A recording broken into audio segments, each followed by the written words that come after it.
5 قسم کے جانور جنت میں جائیں گے۔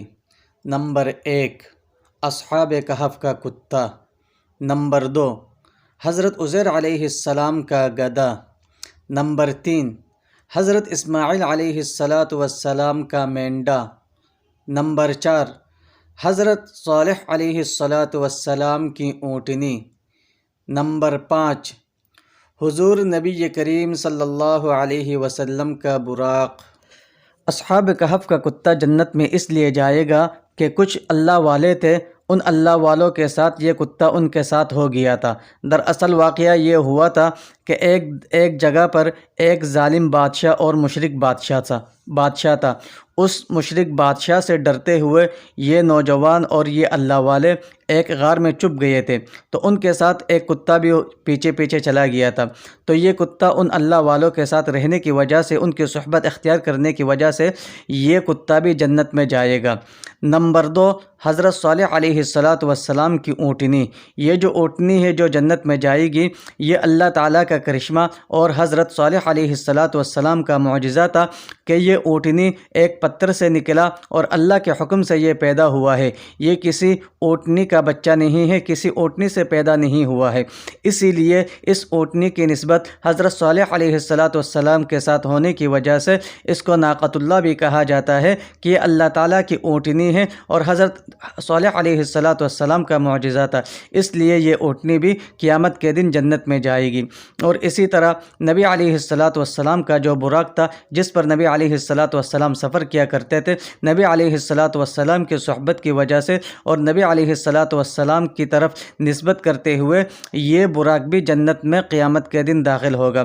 اور اسی طرح حضرت عزیر علیہ السلام کا جو گدھا تھا، جس پر حضرت عزیر علیہ السلام سفر کیا کرتے تھے، واقعہ یہ ہوا تھا کہ حضرت عزیر علیہ السلام ایک جگہ سے جاتے ہوئے دیکھا کہ کچھ لوگ مرے پڑے ہیں، تو حضرت عزیر علیہ السلام نے کہا، یا اللہ یہ لوگ دوبارہ کس طرح زندہ ہوں گے؟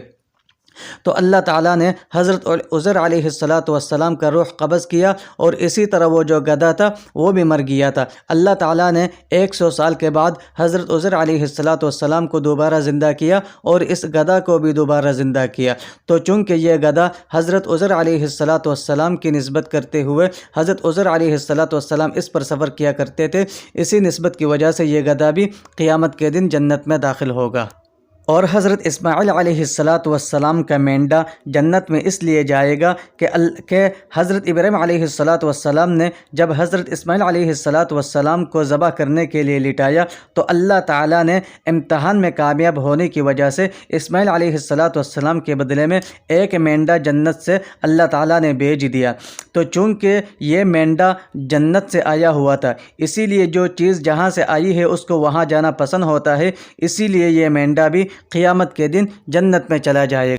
اسی طرح ہمارے ماں باپ حضرت آدم علیہ السلام اور حضرت حوا علیہ السلام یہ دونوں بھی جنت سے آئے ہوئے ہیں، اسی لیے انسان کو دوبارہ جنت میں جانا اچھا لگتا ہے۔ لیکن اللہ تعالیٰ نے دنیا کو دارالاسباب بنایا ہے اور محنت اور عمل کی جگہ بنایا ہے، اسی لیے انسانوں کو چاہیے کہ وہ نیک اعمال کرے اور اچھی باتیں کرے اور اچھا کام کرے، تو اللہ تعالیٰ اس انسان کو دوبارہ اپنی جگہ یعنی ان کی جو جنت ہے وہاں دوبارہ یہ لوگ چلے جائیں گے۔